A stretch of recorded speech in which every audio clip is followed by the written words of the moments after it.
de la rédaction, merci d'être au rendez-vous à la une de l'actualité. La trêve décrétée par Moscou dans la ville syrienne d'Alep expire ce soir.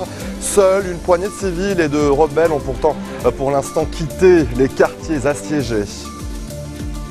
En Irak, des combats opposent depuis vendredi des soldats kurdes et des militants islamistes à Kirkouk. Sur le front sud, il faut reconquérir plusieurs villages avant d'atteindre Mossoul. Au Liban, réunion du bloc démocratique de Walid Jumblat. Au menu, la présidentielle, mais le camp du leader druze réclame plus de temps avant de se prononcer sur son choix. Je vous le disais en titre, la trêve décrétée par Moscou dans la ville syrienne d'Alep expire ce soir, mais seule une poignée de civils et de rebelles ont pour l'instant quitté les quartiers assiégés. L'ONU juge les conditions de sécurité insuffisantes pour évacuer des blessés. Les Nations Unies accusent par ailleurs une nouvelle fois les forces gouvernementales syriennes. Selon un rapport d'enquête internationale remis au Conseil de sécurité, Damas a mené le 16 mars 2015 une attaque au gaz toxique à Menas dans la région d'Idlib. C'est la troisième fois que les Nations Unies réunissent des preuves d'une attaque à l'arme chimique perpétrée par l'armée syrienne. Les explications de Cédric Ferreira. Voilà les restes de barils d'explosifs largués sur le village de Sarmin, dans la région d'Idlib, le 16 mars 2015. Dans un précédent rapport, l'ONU et l'Organisation pour l'interdiction des armes chimiques avaient affirmé qu'ils contenaient du chlore, un gaz toxique, et qu'ils avaient été largués par le régime syrien. Le même jour, à quelques kilomètres de là, à Khmenas, une autre attaque au gaz a aussi été menée par les forces gouvernementales. C'est ce qu'affirme un nouveau rapport.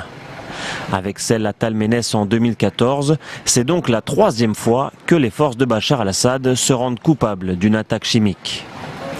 L'organisation État islamique avait aussi été accusée par le passé d'avoir utilisé du gaz moutarde. 5 autres attaques similaires ont été recensées en Syrie ces 2 dernières années, sans qu'aucun responsable ne soit clairement identifié. L'utilisation du chlore à des fins militaires est interdite par une convention à laquelle la Syrie a adhéré en 2013.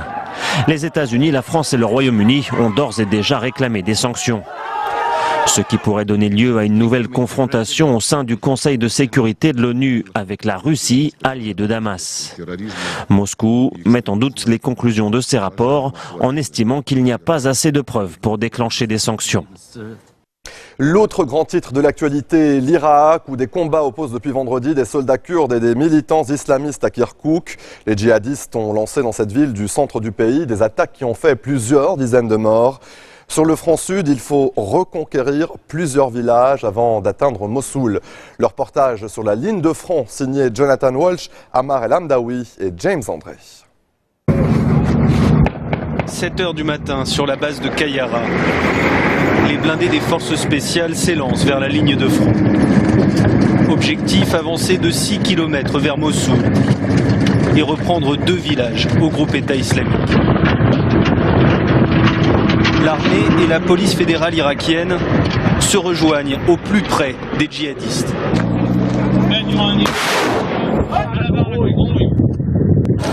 Aujourd'hui, on s'attend à une résistance forte. Il y a plus de 150 membres de Daesh dans la zone que nous attaquons. On s'attend à des voitures piégées et des mines. Les opérations sont commandées d'un village conquis la veille. Une colonne est chargée d'approcher les positions ennemies. Avancez et occupez le terrain. Appliquez les ordres. Le char devant, déployez-vous sur les hauteurs et vite.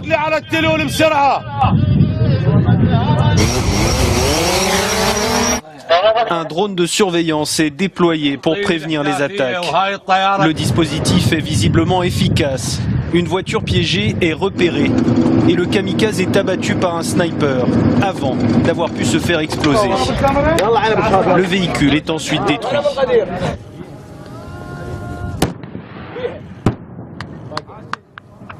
Le convoi repart, soutenu par les tirs d'artillerie.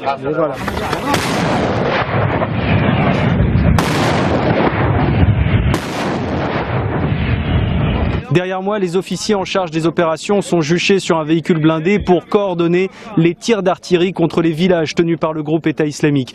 Ils nous ont confié que leurs cibles leur étaient souvent désignées par des habitants de ces villages opposés aux djihadistes. Nous suivons une partie des troupes dans le village de Bejuana, abandonné par les combattants du groupe État islamique. De nombreux habitants sortent de chez eux en brandissant des drapeaux blancs. Les enfants sont les plus choqués après cette journée de combat sur le pas de leur porte. On n'est pas sortis de chez nous, on avait peur des bombardements. J'avais peur pour mes enfants. La population est immédiatement rassemblée et placée sous bonne garde. Il faut maintenant s'assurer que des djihadistes ou des membres de leur famille ne sont pas restés sur place. Cette femme m'a donné un faux nom. Mais son vrai nom, je l'ai sur cette carte d'identité. Le mari et les frères de cette dame sont avec l'ennemi, avec Daesh. J'en suis sûr. Non, je vous jure. Allez, tais-toi. Ils sont où alors? Non, ils ont été arrêtés par l'armée. Arrête de raconter n'importe quoi. On vient juste de rentrer dans ce village. On n'a arrêté personne pour l'instant. Le groupe État islamique a régné ici en maître pendant 2 ans, avant de disparaître en quelques heures à peine, sans pour autant essuyer de pertes. Les djihadistes se sont repliés en direction de Mossoul, une stratégie qui leur permet de se préserver pour l'ultime phase de la bataille. Allez, en bref, dans le reste de l'actualité, en France, 13 jours après l'agression de 4 policiers, les manifestations nocturnes s'enchaînent et les syndicats demandent des mesures concrètes pour que le mouvement de protestation se calme. Ils étaient près de 500 policiers à manifester hier soir à Paris devant la cathédrale Notre-Dame pour réclamer une réforme de la légitime défense. Le président français François Hollande recevra les syndicats de policiers en début de semaine afin d'entamer un dialogue. La plus grosse fusion de l'année est en train de se négocier. Le géant américain de la téléphonie AT&T propose d'avaler le géant de la télévision et du cinéma Time Warner pour quelques 86 milliards de dollars. Time Warner détient le studio de Hollywood, Warner Brothers, mais aussi des chaînes comme CNN et HBO. La transaction pourrait être conclue au cours du week-end et annoncée officiellement ce lundi.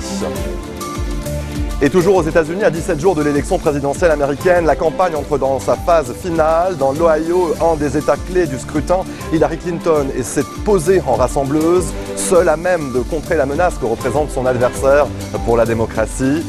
En Pennsylvanie, Donald Trump, lui, a affiché sa pleine confiance en la victoire. Il faut aller voter, croyez-moi, ce sera comme le Brexit, x5. Dixit, le milliardaire, la moyenne des sondages au niveau national lui donne pourtant un retard de 6 points. Au Cameroun, un train a déraillé à hauteur d'Essaka entre Yaoundé et Douala. Vendredi à la mi-journée, les wagons étaient bondés car la route était coupée. Dernier bilan de la catastrophe, au moins 75 morts et plus de 600 blessés. Au lendemain du drame, les messages de condoléances continuent à affluer sur les réseaux sociaux. Et le travail des secours n'est pas encore terminé car de nombreux corps restent coincés sous l'amas de ferraille. Selon les premiers éléments de l'enquête, l'accident est survenu après une rallonge inhabituelle des rames du train. Dans un tout autre registre, de nombreux sites internet basés aux États-Unis ont été victimes d'une cyberattaque. Twitter, Spotify, Netflix ou encore eBay ont été parmi les sites touchés, tout comme plusieurs plateformes de médias. Leur accès a donc été limité, voire impossible, une partie de la journée. Le département de sûreté intérieure a annoncé qu'il menait son enquête pour déterminer l'origine de cette cyberattaque. Johanna Citruc nous en dit plus. Impossible de se connecter au site. Voici le message que certains internautes ont vu s'afficher en essayant de se rendre sur Twitter. Twitter, mais aussi d'autres sociétés comme par exemple Netflix, Amazon, Airbnb ou encore des médias comme CNN ou le New York Times.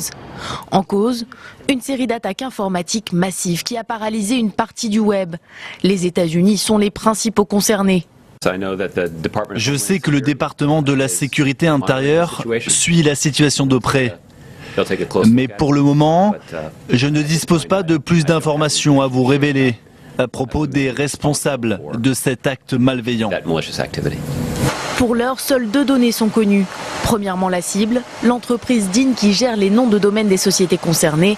Et deuxièmement, la technique utilisée, celle du déni de service. Infectés par un virus, des objets connectés tels que des webcams ou des imprimantes envoient automatiquement des requêtes pour submerger les serveurs. Ce qui est vraiment unique dans cette situation, c'est que les pirates informatiques se servent des appareils vulnérables que possèdent des particuliers chez eux, partout dans le monde, pour commettre leurs cyberattaques. Les fabricants ne pensent pas à les sécuriser et les pirates peuvent très facilement profiter de ces failles. Dans le monde, les cyberattaques de ce type sont de plus en plus fréquentes, plus 125% sur un an selon un rapport américain. Et avec le succès grandissant des objets connectés, cette croissance n'a pas fini de s'arrêter. Allez, restez des nôtres au retour de la pause. Vous le voyez, l'invité de ce journal, Georges Salouane, spécialiste de la politique libanaise. A tout de suite.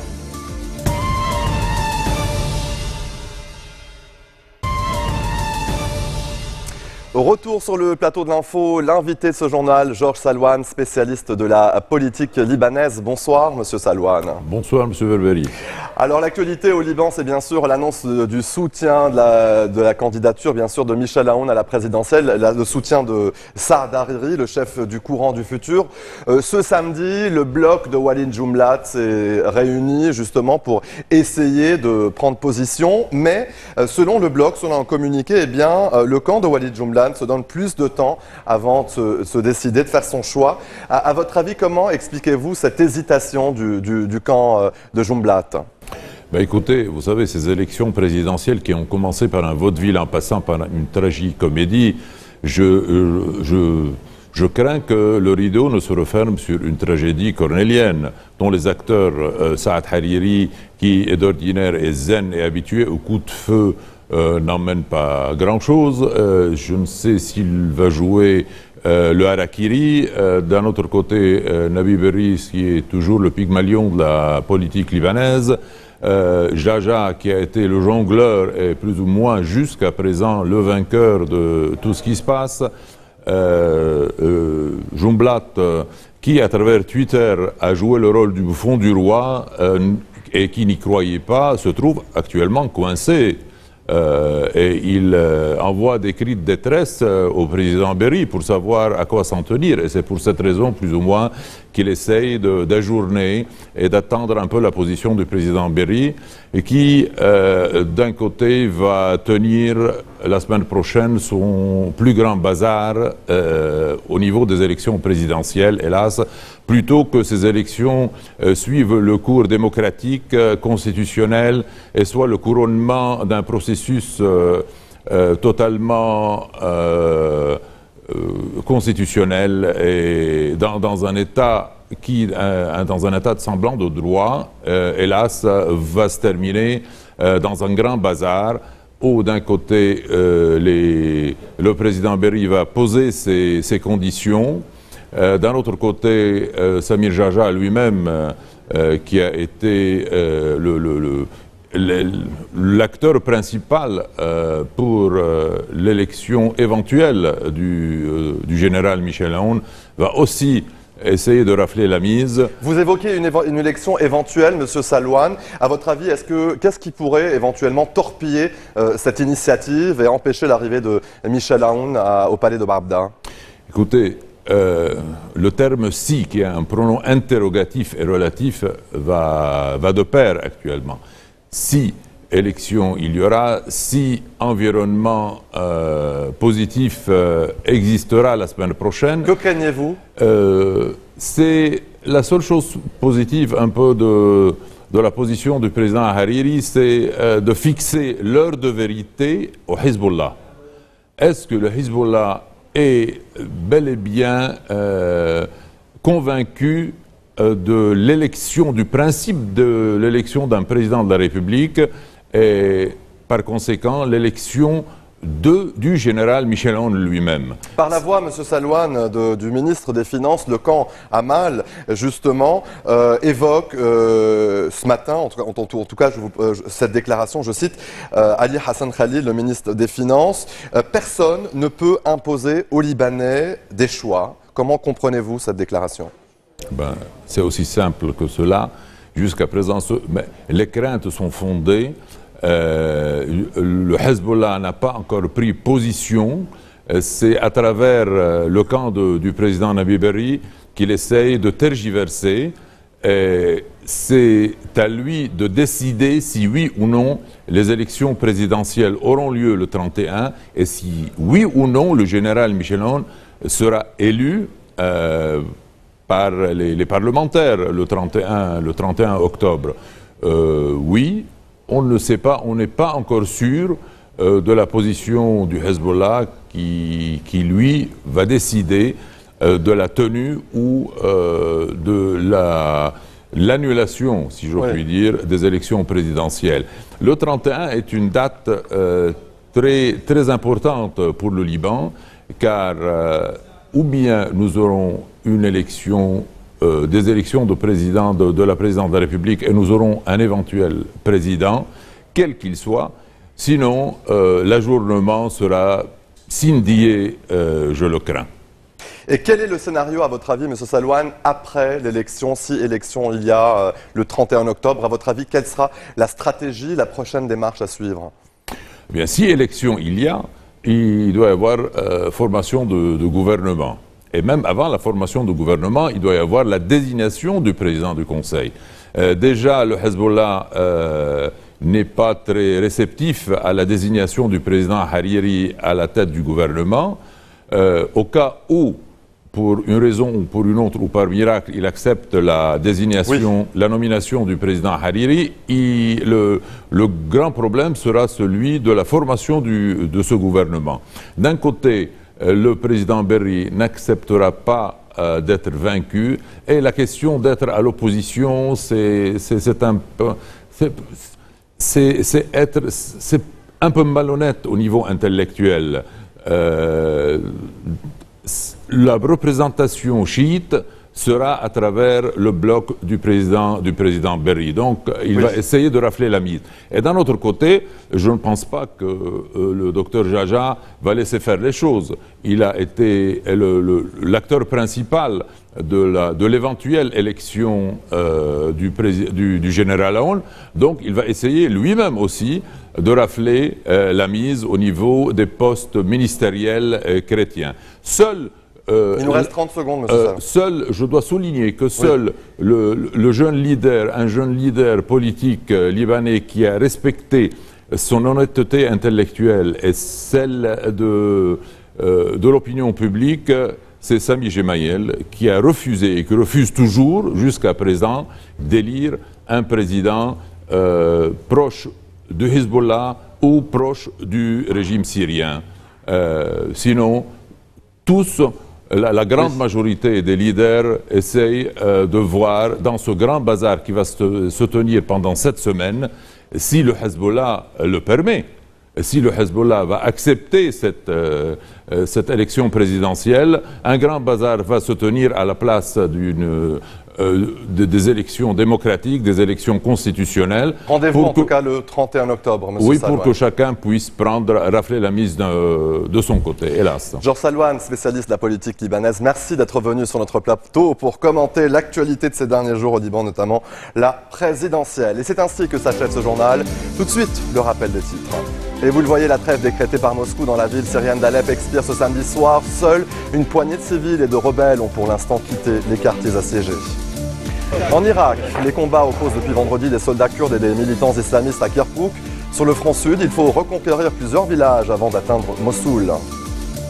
Et la réunion du bloc démocratique de Walid Jumblat, c'était samedi, au menu la présidentielle, mais le camp du leader druze réclame plus de temps avant de se prononcer sur son choix. Très bonne suite de programmes sur notre antenne, l'info continue.